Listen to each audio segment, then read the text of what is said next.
Hello అండి.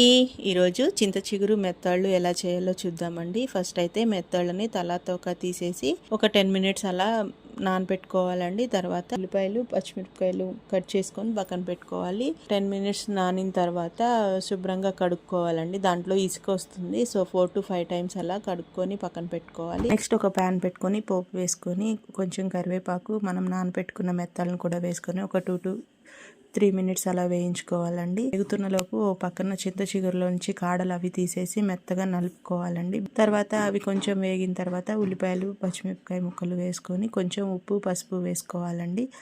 అవి కాస్త మగ్గిన తర్వాత కారం వేసుకోవాలి. ఒక 2 మినిట్స్ తర్వాత మనం మెత్తగా నలుపుకున్న చింత చిగురుని వేసుకోవాలండి.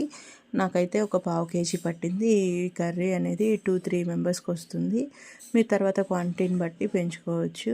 వేడివేడిగా సర్వ్ చేసుకోండి. చాలా అంటే చాలా టేస్ట్గా ఉంటుందండి.